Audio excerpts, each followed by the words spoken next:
पुनः त लिन पर्ने हो। नेपालको राजनीतिक स्थितिले गर्दाखेरि यो तैपनि अझै पनि बन्दैछ। यो हालसालै फेरि पनि काम सुरु भएर यो झ्याल ढोका हाल्ने प्लास्टर लाउने काम भयो।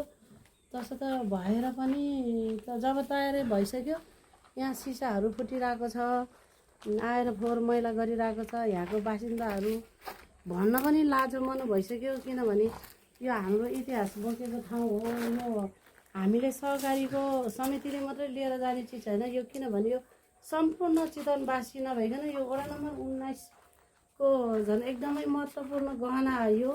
त्यसैले गर्दा सम्पूर्ण भाइ बहिनीहरूले यो उछृङ्खल कामहरू नगरिदिनु होला, किनभने यो तपाईँहरूकै लागि हो, तपाईँ हामीको लागि इतिहास हो। हामी यस्तो ठाउँमा बस्न पाएको छौँ कि इतिहास बोकेको यो चितवन खोल्ने बखान सहकारीको नजिकै 19 नम्बर वडामा बस्न पाएको भाइ बहिनीहरूले चाहिँ अबदेखि यो उछृङ्खल कामहरू नगरिदिनु होला।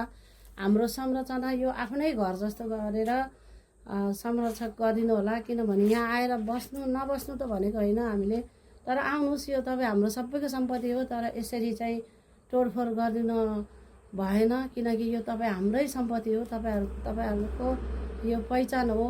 पछि हामी बखान सहकारीको नामले, यो सङ्ग्रहालयको नामले हामीलाई यो चितवनमा बस्ने बासिन्दालाई धेरै चिनाउने एउटा अवसर हुनेछ। त्यसैले गर्दा सम्पूर्ण भाइ बहिनीलाई फेरि पनि म आग्रह गर्न चाहन्छु, यो संरचनालाई तोडफोड नगरिकन अवलोकन गरिदिनु होला भन्न चाहन्छु। हस्त, धन्यवाद।